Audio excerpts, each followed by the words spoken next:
driving. Hope comes and stops us in our tracks. Bravely we prove in our striving, trudging together each day. Where there's a will, there's a way. Hello, everybody, and welcome to Raw Recovery, a Trudging Together podcast. My name is Dion Miller, and I'm going to be your host today. Wow, it's been a minute. It has been a minute since I did a podcast. Had to do some moving, but we are back at it here on February 14th, 2023. And it's Valentine's Day, and I've got a very special guest. My guest today is Stacy K, and I have known Stacy since I was like 19 years old. I've known her for a long time. We got to know each other in the rooms back when I was younger, and Stacy was one of the people that was kind of closer to my age, so I followed her around a lot. I'd even show up at her house. Hey, you need anything done? I'm just headed to the club or whatever. And I moved back up north and went to a meeting on Friday at Primary, and Stacy was there. We were able to talk. We had a great conversation this weekend. So I want to introduce Stacy. Stacy, welcome to the show, and thank you so much for taking your time today. Yes, thanks for having me. Absolutely. This is the weird part that we come to, because it's always fun. It feels weird because it's like, what do you do? What do you do next? Right? So everybody knows, anybody that listens to me knows the show's not about me. The show's about Stacy. All right. This is her podcast. So I'm going to relinquish control now. I'm going to hand it over to Stacy. Stacy's going to tell her story, and we're going to have a great time. Thank you again, Stacy, for being willing and for sharing your story. I'm really excited to have you. Thank you. So my name is Stacy, and my sober date is August 3rd, 2016. Happy Valentine's Day. Happy Valentine's Day. What love day. Yeah. Love is everything, isn't it? It is. Yeah.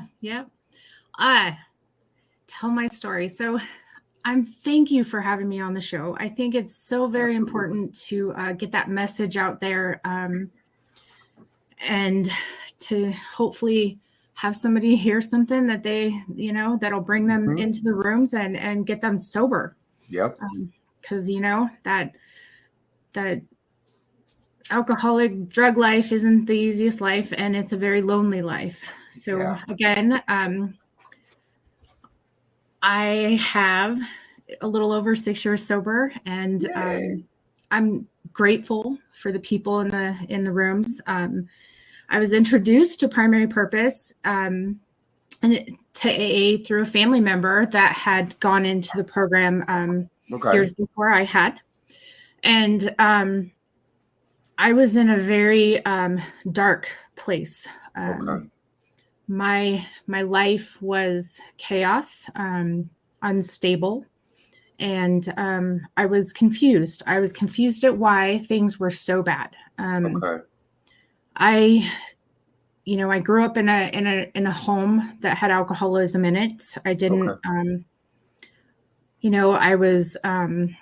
I definitely went the wrong way, and that wrong way felt very, very normal to me. And I'm pretty sure I was defeated with everything that had happened in my life. Alcohol wasn't something that when I took my first drink that I loved. Actually, because my mother was an alcoholic, I despised alcohol. My first drunk was at US on Wheels. A friend bring it in a hairspray bottle, and lo and behold, my mom had just got out of rehab that night. So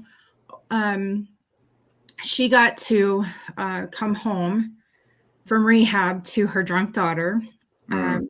It was it was purple passion or some sort of, I don't know what it was, but yeah, one of those punches or yeah, it was awful. It was Mhm. awful. The weird thing is I remember the whole thing. And Okay. I got home and I had to be 13 years old, 12 or 13 years old. Yeah. And I got home and I threw up the whole night. And Mhm. it wasn't one of those things where I was like, yes, I want to do this again. I love that feeling. It was, oh my God, like, what is Yeah. this? You know, and it was a while before I had another drink, to be Yeah. honest. Yeah. But I was humiliated. It was awful. You know, tried drugs, recreation. I can't even say the word. It's all good. Recreationally. I tried everything. Yeah, but to be honest, I think drugging was my choice. It was what I liked. I loved that upper feeling. I loved Mm. it was the escape of my life, my dysfunctions, and everything else. I got pregnant early. I was 16 years old. Mhm. And before I got pregnant, I think I was avidly on acid every day of my life. Yeah. But I met somebody, and my first God, that was my first God. And I got pregnant 3 months later and had my son. And I mean, I didn't do drugs when I was pregnant, so that was good. Awesome. School wasn't a priority at all. Ah. Ditching was, I mean, I don't know. School was, hard. And so I left. School was a place to meet my friends so we could go party. It was just a meeting place. That's exactly what it was. It was never, I never took it seriously by any means. But anyway, so I had my son at 16 years old, and I got kicked out of my house. Okay. And so I moved in with him, and I love that little boy. Oh my God. He was adorable, and I was scared, I didn't do drugs and for a long time or drink. I raised my kid, and that was it. Sounded like you were a little scared straight for a little bit. Yeah, I was like very you were. scared. It's like, okay, I'm seeing some responsibilities here, and even those responsibilities are kind of interrupting that. I'm noticing, which I think which is why you probably later on knew what to do. So. Yeah, it was life for my son was, it was looking back, having him as young as I did. And then I had my daughter at 19 years old, not too long after. I mean, it was great. I mean, we were together. But now I can see why we probably shouldn't have a kid at 16 years old. There was a lot of dysfunction with it. And I was a stay-at-home mom. But somewhere during that time in the family, his family member owned a bar. And so that was every Friday night we would go to that bar for steak dinner. And it was, alcohol was just ready and available. Because that was the lifestyle. Yep. So, every now and then we would go out and party, and, it did, I guess, having my kids definitely, I didn't like that hungover feeling. I knew I had to wake up with those babies, and it was rough. So, I didn't, I managed my drinking back then. And, but anyway, so moving forward, we got divorced, and, I think that was when, the divorce happened. Immediately I started going to the bar, and that was when, I think that was when my drinking really took off. How old were you when you got divorced? How old was I? 23. Okay. Yeah. So you guys were together for 8 years there. So Yep. That's pretty good for a 16-year-old. I have to say that is. Yeah, it was. I mean, it lasted as long as it did. And, it wasn't terrible. I think that it was just, we were young, and it was a lot of responsibility, on both ends. So once that marriage failed, and the divorce happened, which was actually on my birthday, close to my birthday. The I first got thing divorced on my birthday too. isn't that weird? My The actual my divorce didn't ex-wife happen. was all, I'm sorry it was the only day. I'm like, no, that's a great birthday present. Yeah, it was one of those things where I got flowers and he asked if that was, something that would, and it was just not, it was done. Yeah. But again, we were young. So, but I just remember, drinking, we started drinking heavily. Okay. We had friends at that bar, we had family at that bar. And so what else could we do? I mean, that was it. There's Good times, camaraderie. Yeah. Brotherhoods. Yeah. instant freedom. Right. And Yeah. then downtown, I had a friend take me downtown and it was on. And I remember it was probably the start of my alcoholism actively. Okay. I realized that I was a dry drunk, just waiting to pick up that drink, but I was definitely in denial. But either way, I started drinking really heavy. And in that time of the party after the divorce, I met my second husband, and that didn't go very well. I'm not going to, it was there was molestation involved. Okay. And that was, that marriage didn't last very long at all. Okay.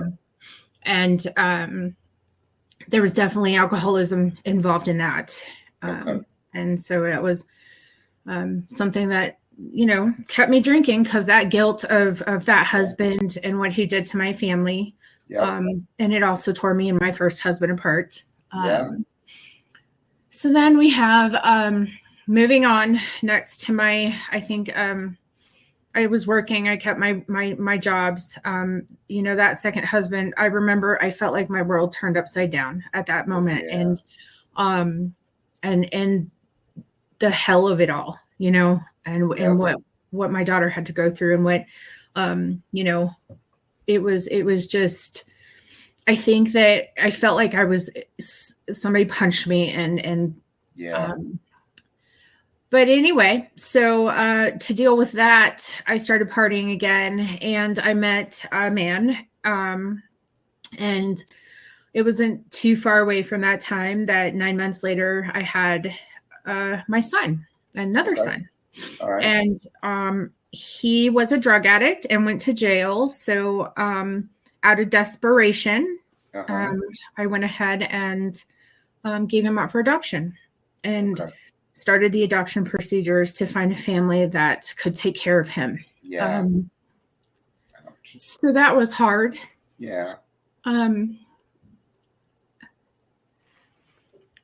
But I involved the kids as much as I could. So anyway, I had him, and I found a family, and he was amazing. The baby was amazing. I wanted them to have a child, and they did. And I knew that, we picked a family that took good care of him, and good. And they still keep in touch. I talk to them all the time. Awesome. That's right. Yep. Sometimes, we go through these things, there's no manual. No. And, from what I'm hearing, you did the right thing, even though it hurt. I mean, it still hurts. But I'm glad to hear that relationship is healed. I find that very hopeful. Somewhat. I think that, at least I have the communication with the parents. There was a lot of lies that were involved in that as well, which I have definitely amended. He's older now. I do talk to him every now and then, but I hope someday that he'll come and ask those questions that will give him some freedom, and maybe whatever it is that he needs to be able to move on in life. And they are amazing people. That's fantastic. Yep. And then I met my third husband, and it was trying to get away from, the the disgustingness of the second marriage. And, immediately that was, looking back now, I had to sit at that bar and have quite a few drinks in order to meet this man. And he came in and we had our night, and that was the start of a very abusive relationship, physically, mentally, emotionally. Wasn't allowed to see my kids very often with him. There was, threw a camera at my head, hospital, beat up my car quite a bit, multiple phones, on the ground, kicked, whatever it is, abuse. Yeah. I sent my kids to live with their grandfather because I couldn't, I didn't want them in those rooms, and I didn't listening to him verbally abuse me. And that was the separation from my children. Okay. To get to see them on Mother's Day. I got to see them in a car once. And he was, I couldn't get away. All right. There was times I definitely feared for my life. And it was, I don't know what it was, but, my friends at work, throughout this time, throughout the 3 marriages, I did keep jobs, full-time jobs. And, drinking was, there wasn't a lot of drinking. I can't say, that I was drinking every night. There was Adderall abuse. That was definitely my pill, my meth pill, I like to call it. Yeah. It's like, well, that's because you like that upper. Right. I like the downers. Yeah. But, sometimes it depends on who you are. But, the addiction is still the same. It still ends up. And that doesn't mean, it's like saying I didn't get in trouble every time I drank, but every time I was in trouble, I had been drinking. Right. So. Yep. Or using. Exactly. Yeah, so Adderall was my best friend. On a daily basis, and during that time, since this is about drugs and alcohol, my morning routine was to wake up and drink a couple pots of coffee, buy 3 or 4 energy drinks, go to the gas station and get some spike pills and that Adderall. That was daily for years. And wow. I know. And I don't even, but I needed it because to get my kids up to go to school, or whatever it was that I was doing, I couldn't function without all of that. And, so anyway, so there was Adderall abuse there as well. And I think it was finally, I was also, to just top off the dysfunction, I found gambling. And in gambling, I didn't need another reason to be bad with money, and I found one, and it wasn't like I was making that much anyway. So, I don't know. And I was also, it's, I don't know. I don't understand to this day why I was the way that I was, but it happened, and that's what it was. So in 2012, I finally left. We finally split for good, and I got away from my third husband. And that was the end of the beginning, and of my true alcoholism. I was free. And what got me away from my third husband was my gambling. I think I self-sabotaged. He was upset about spending $200 in Central City, and I was like, thank God, go. If that's what it took. And I was, my gambling was at its highest point at that time. But at least it got me away from this marriage. I'm almost grateful it happened. Yep. In a sense, because and I know people may think, normies may think we're crazy but they don't understand. You know, if you don't live the life, then you can't explain it to them. Oh, I was crazy. When I speak out loud about my life, I don't, I wish I could come up with the why, Yeah. but I, gratefully AA popped my head out of my tiny along with some other things, but I have a lot more clarity than I did. Good. But I got away from that marriage in 2013, and my daughter instantly moved in with me, or at least the kids were around. I got to, be a part of my son's graduation, and I started hanging out with my ex-husband and my kid's dad, and they were still at that bar. Still sitting there. And I was fortunate that they, I was really happy because I at least had some sort of familiar faces. Yeah. And, but my drinking, wow, it didn't take very long before, I picked up that drink and I started partying with everybody, and I was hurt. I was devastated. I didn't understand, the marriages and what was wrong with me and my life. And I think I went on a drinking bench for a good 8 months. Okay. And I remember most of it. I mean, I got to go to concerts. I was always looking over my shoulder, wondering, where's that man? Because we definitely weren't divorced. We were separated. Okay.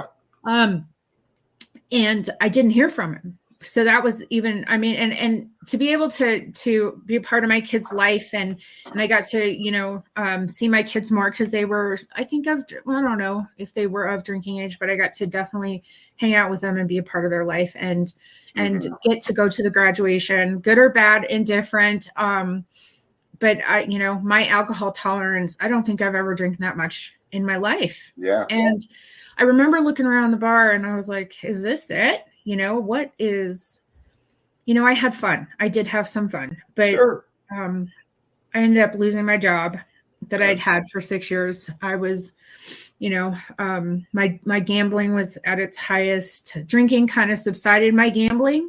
Okay.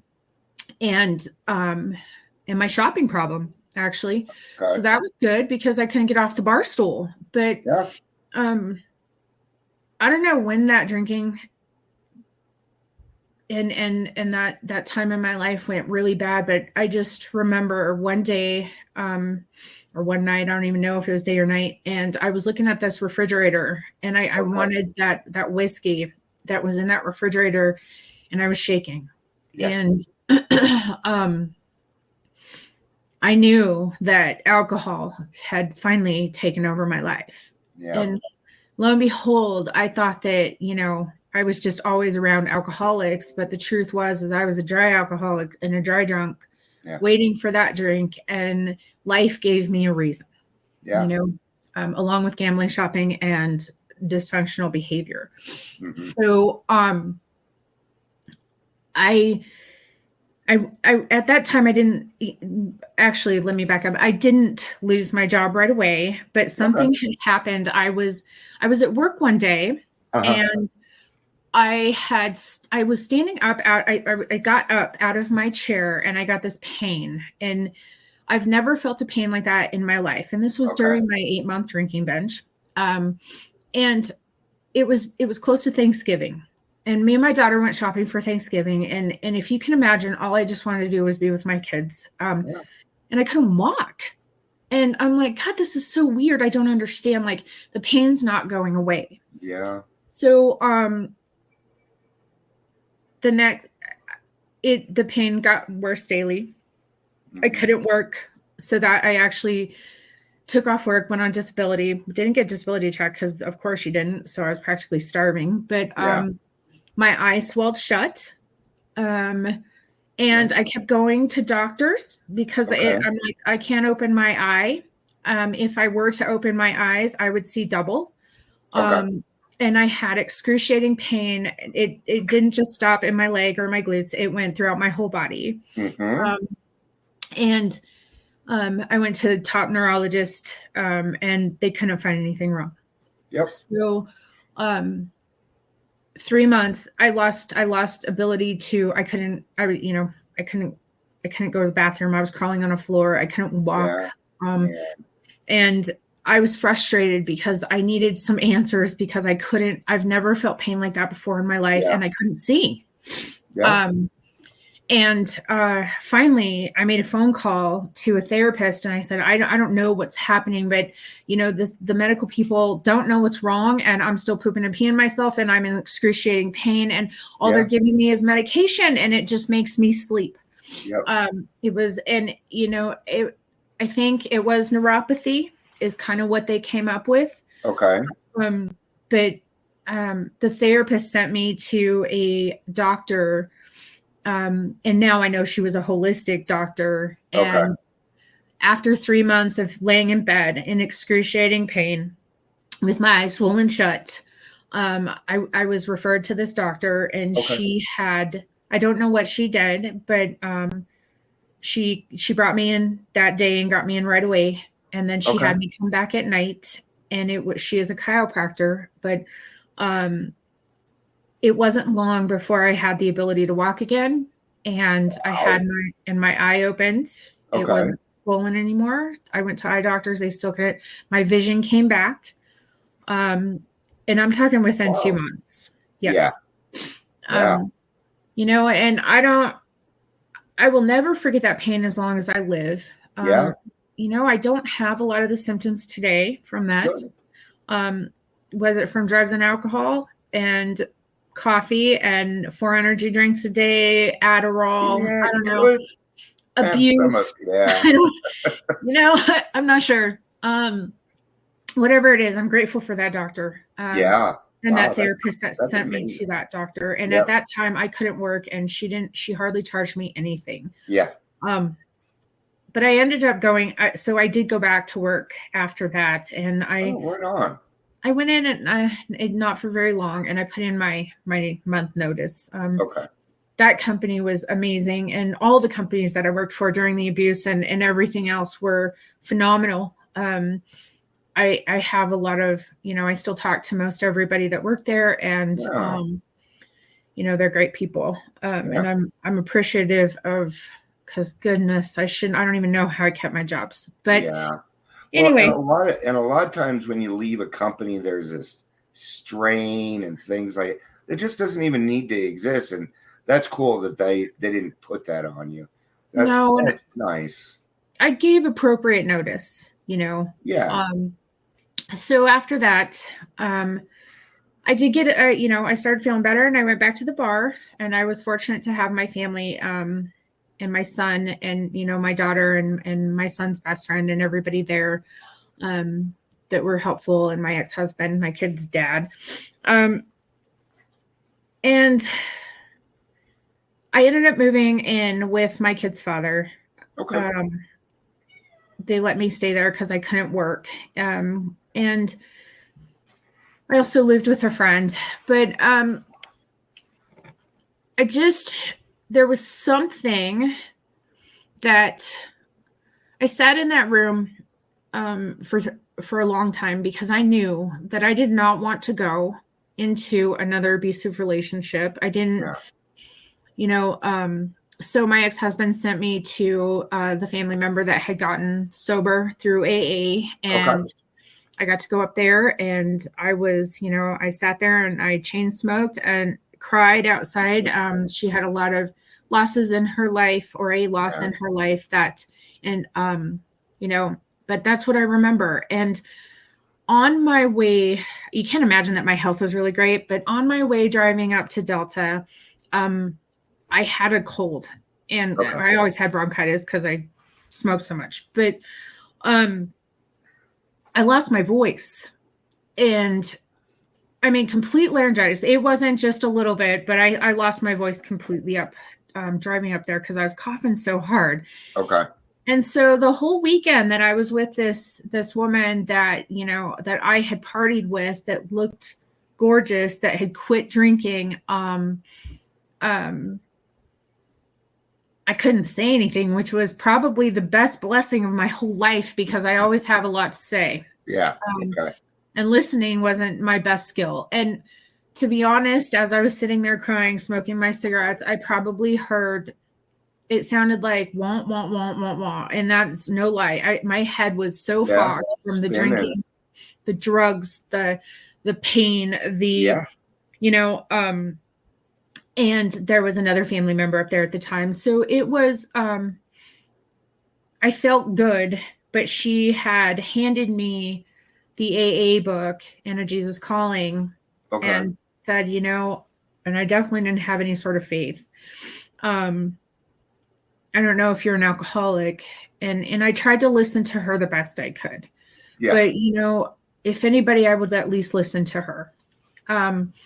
So I came back with this. She didn't mention meeting. I think I did go to my first AA meeting, but again, I was in a fog. I only heard a little bit. Yeah. I just knew that I had a little bit of hope. I think the bottom line is that the message of hope was passed on to me, and not only was it in that book, it was through her, because I couldn't, to know that how we drank, to see her sober was pretty miraculous. And her, and for the tragedies that she had been through, for her to stay sober was even more miraculous. Oh, yeah.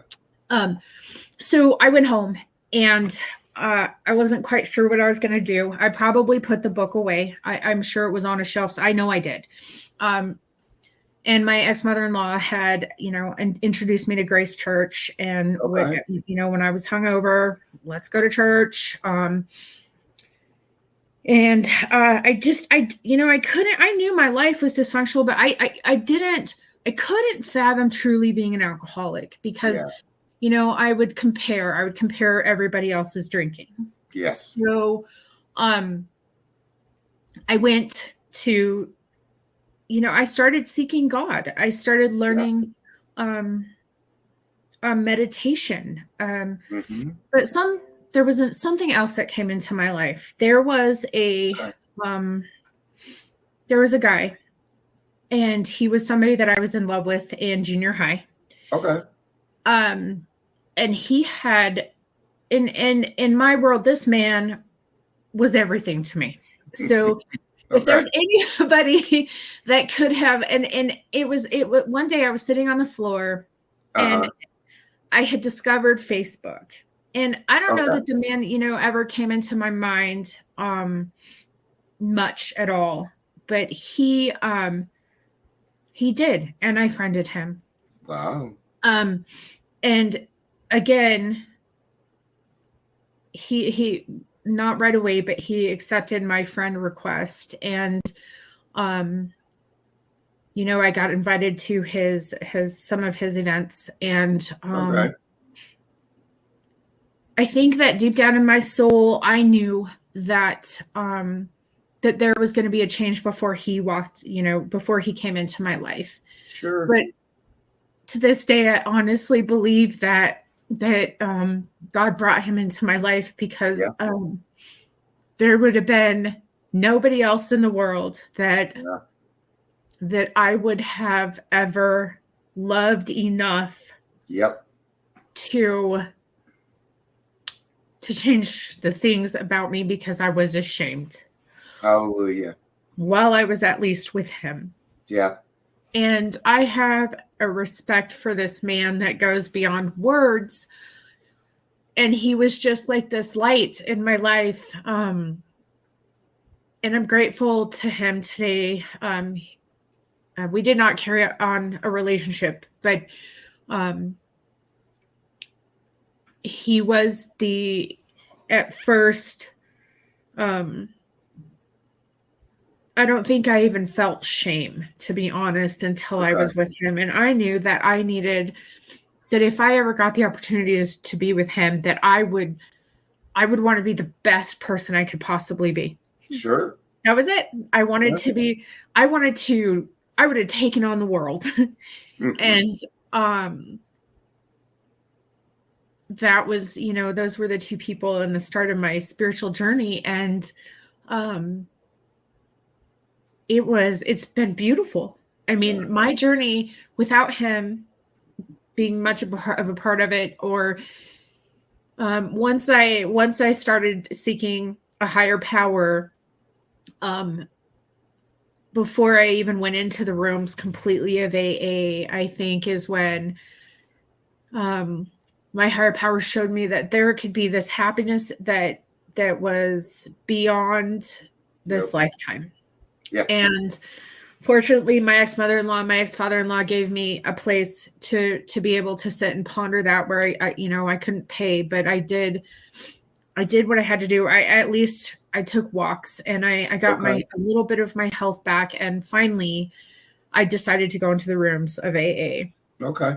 Well, when I took the book down from the shelf, I started reading it. I made a lot of amends on my own before I went into, I just did what the book told me to do. I don't think right or wrong, I'm not sure, but and some of those amends were really hard because I actually had a conscience, this conscience that was overwhelming. And the more that I let my higher power in and I started seeking God, I wasn't scared anymore, and during this time, I did start going into the room. My mom got ill. Okay. And once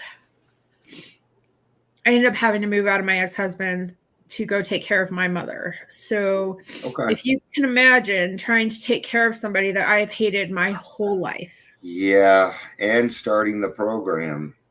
Yeah. So I didn't stick around. Nut. Yeah. So I didn't want to move, but I did. And I moved into my mom's, and she had the start of Alzheimer's and COPD. Okay. So, I took my book and I went to my mom's, and, I couldn't stay sober completely. I mean, I just remember, I flirted with sobriety. I went in and out of the rooms, but I wasn't really that committed. I was more worried about other things. And she, the sicker she got, the harder it was, but I had time. I had enough time to, I didn't go anywhere. I tried to do what she needed. I was her primary caretaker for quite a few years. But I did finally go into, there was one day that I was trying to clean for her, and I realized that I was a very selfish person because I couldn't do it her way. I was going to fight my mom to the bitter end. But I did make an amends to my mom. Okay.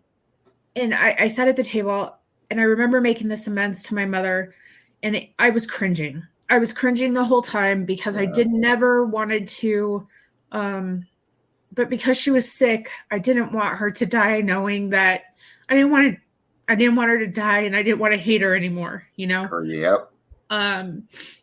So I finally went into a meeting of AA, and it was on Kipling. And I had a choice. It was either McDonald's, Starbucks, or this church. And I chose the church. And I sat in that room. Yeah. And it was a Sunday night. And I remember sitting there, and I was just hurt that my mom was dying. But, I listened, and I tried going to, then I started going to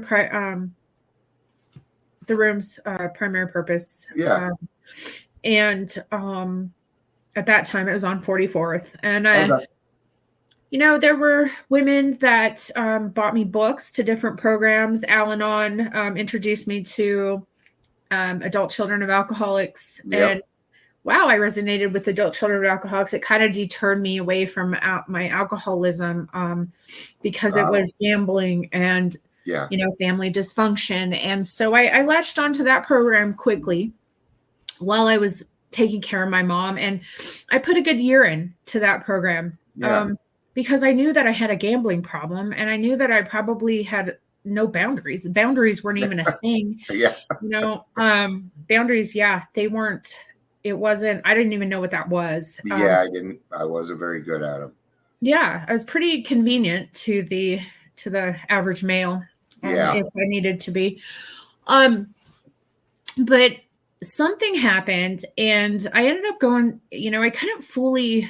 I stayed at my mom's, and I was heartbroken because the man I loved didn't love me back. And, I did this whole thing for him. My mom's dying. I don't have money smarts, and my mom was definitely an alcoholic. Yeah.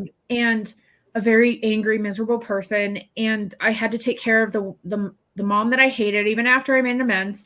But she wanted me to do like some responsible things. I could pretty much be responsible in the work area, but yeah, I didn't know how to do finances. Okay. My credit score was 2 something. I filed bankruptcy 4 times. Yeah. That's not normal. No, it's not. At the time, I didn't know it wasn't normal, but I guess to the normal average person, it's not a normal thing. That's right. So, I met a lot of powerful women at Primary Purpose, and yeah, I was very obsessed with quitting smoking because I had gotten an opportunity to get when I was good in my spirituality or my journey with God, to get to experience what it was like to be smoke free. And I started smoking at US on Wheels when I was 12 years old. Yeah. And it was a birthday present. I got a birthday present. It was Virginia Slims. And I was 12 years old at that. I got to take my first drink. Marlboro Red. So. Yeah. First drink at US on Wheels and my smoking addiction. Yep. And it was a Friday night thing. And anyway, so I got a little taste of what it would be like to have to smell good. I don't know. Yeah. And you grow up in it. Your mom does it. That's what I knew. Everybody did it back then. But my eyes, I had gotten some relief and some, relief from some of the fog of,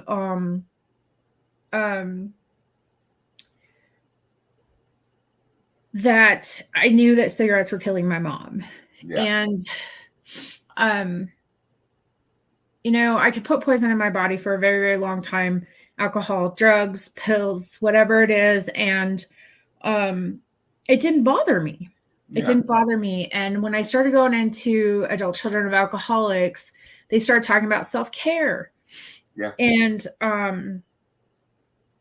I think between the time that I got that relief from that addiction to the self-care and then started learning boundaries, I was very aware of what wasn't good or bad for me anymore, or, what was bad. And, but I there was no giving cigarettes up at that time. I mean, I still wasn't completely sober, and I was devastated by the fact that my mom was dying.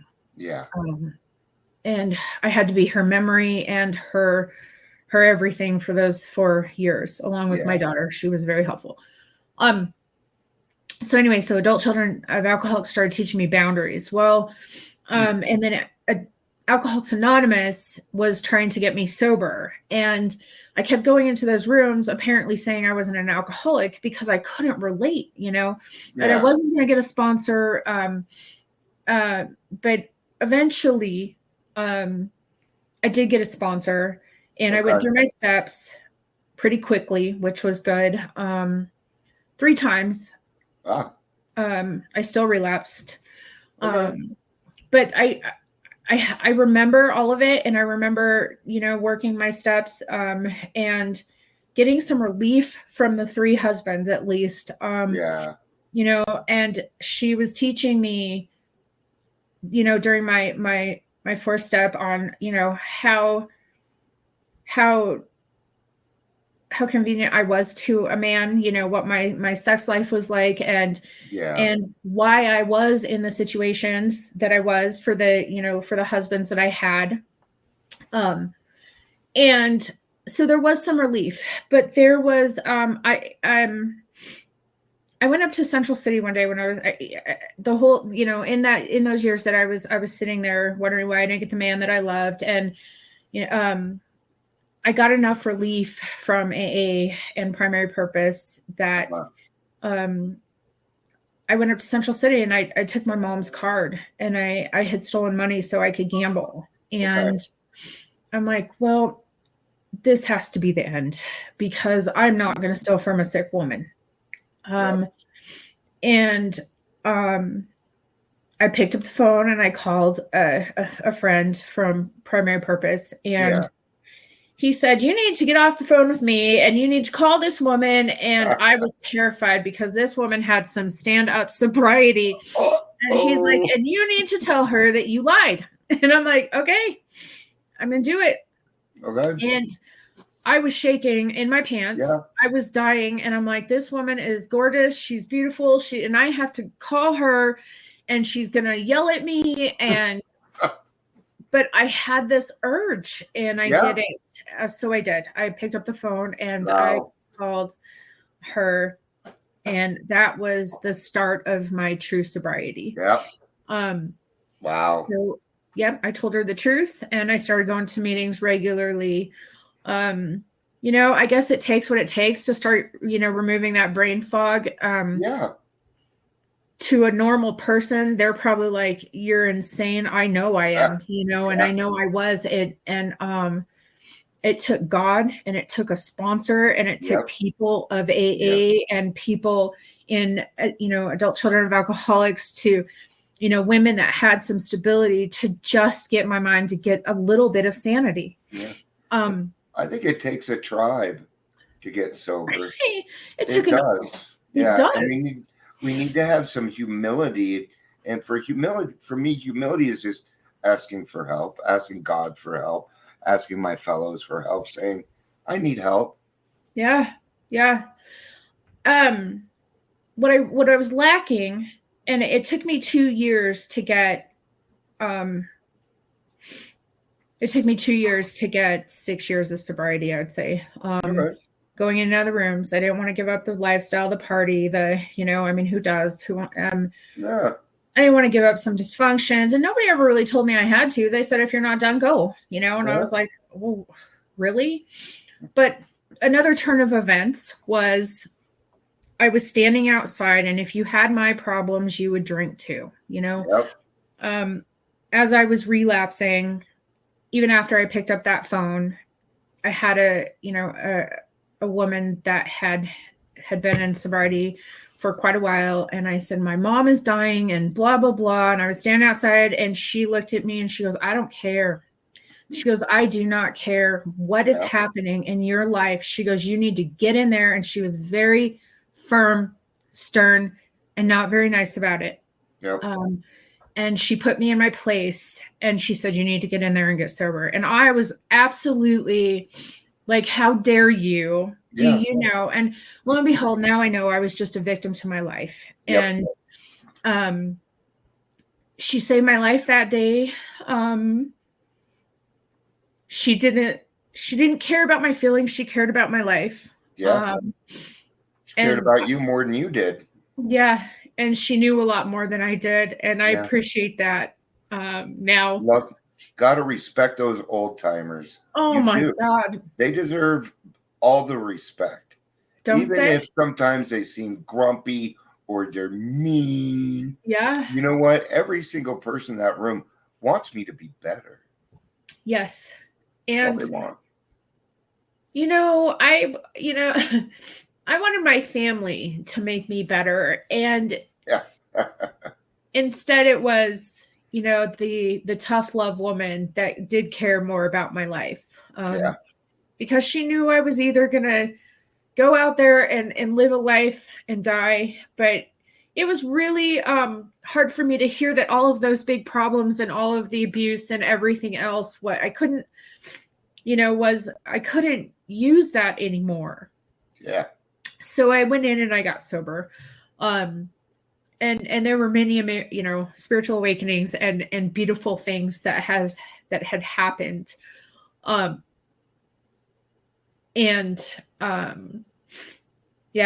once I got it, I got it. Yeah. And what got me up and working again was, I kept asking some of the women in the program, like, hey guys, I have this debt, and I don't know what to do with it. And Yeah. some deep down inside, I knew that if I got the answer that I get to go file bankruptcy, that I would definitely run with that. I mean, why not? My credit score was two something, Yeah. 3 marriages, 4 bankruptcies, and just yuck. And that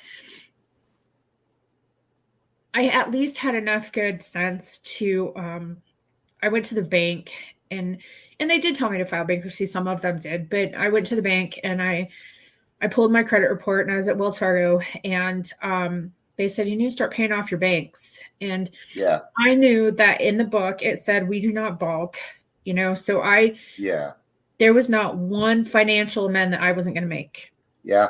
So I paid off, and I'm still paying off. I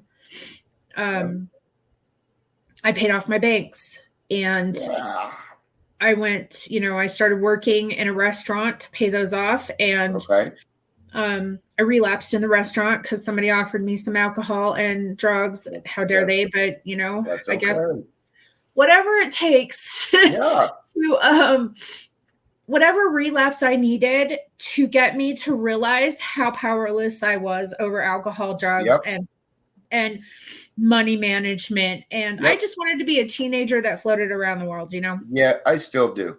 I want to be a Toys R Us kid, but it's not plausible anymore. Yeah. So yeah, not much. I've enjoyed my sobriety.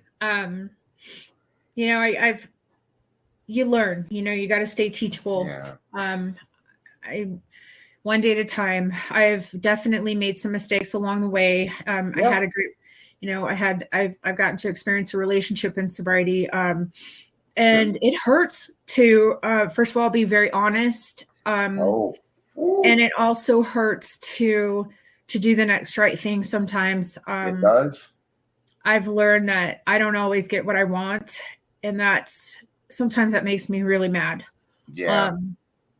I'm on I'm on a journey that, I hope will last for the rest of my life. I'm grateful to everybody. I sponsor, I do what I can to get out of myself as much as possible. Life is completely different. I am smiling from the inside out, and it doesn't matter if I have that guy anymore. I've learned that I'm thankful that God showed up in my life, because God took away, everybody, God gave, taking the people away that I needed. He gave me room to learn how to be honest. And then he also showed me that I got to build a relationship with my higher power, and that filled that hole. Yeah. And that, I don't have the desire to drink or drug today. So now I don't have to look to a man or another person for that anymore. Yeah. And that relationship was really the best relationship I've ever built in my life, because I got to learn to surrender. And I hope that there's great things to come. So yeah, that's my sobriety in a nutshell, and it's worth everything. But what I learned is the easy way out, and what I want to do, and the decisions that I make are not the definite path to put me in sobriety. So and I hope that for people struggling out there with abuse and everything else, that there is an answer. There's there's a place to go, and life can be beautiful today. Oh my gosh, I good, bad, or indifferent, I wake up happy. And in the hard times and the family, I think one of the best things about my sobriety is I was very estranged from my maiden or my immediate family, not my children, but my mom's family. And we've had a lot of family members that have died, and I get to sit around a table I get to show up and I get to go to those funerals. And it means maybe to the average person, you know, crying with your family is just another funeral, but to me, it means everything that I get to be there. Yep. So, so I am grateful to be clean and sober today. And that's all I have. Yeah. Thank you for letting me be on your show. Absolutely. And happy Valentine's Day again. Happy Valentine's Day. Yeah, I'm in agreement with you. I even go as far to tell people that I am grateful that I'm an alcoholic. And I'm grateful that I'm an alcoholic because I can't think of any other reason in my life why I would have sought for God. Because God is my number one relationship. It's my most successful relationship. And I get to base my other relationships off of it. And what's neat is then I get to love people the way they want to be loved. Yeah. Instead of the way I decide how they're loved. And I can see them and see what they're doing and be like, they would appreciate this if something was done. You know, or if I hear somebody talking and I hear progress, I'm going to say something because we're usually the last people to notice progress in ourselves. So I like letting people know and say, and encouraging you, I'm proud of you. Good job, man. I don't care how much time they have. And that's what I love about AA. I need the brotherhood. I need the sisterhood. I need it. I need my tribe, or, you know, like the first tradition says, without our unity, we got nothing. Yep. So, but thank you again for being on. I do my little Jerry Springer thing here at the end where I do a little bit of wrapping up about what we've learned today.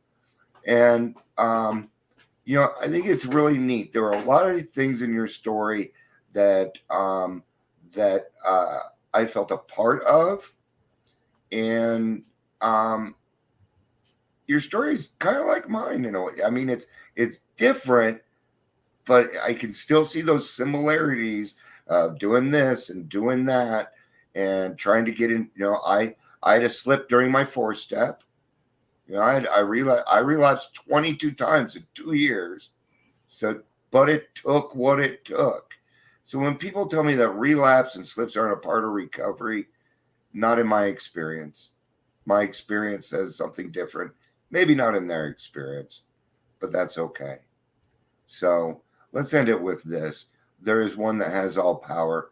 That one is God. May you find him now. Thank you, everybody, for being here. You know I love all of you. Peace out and have a day.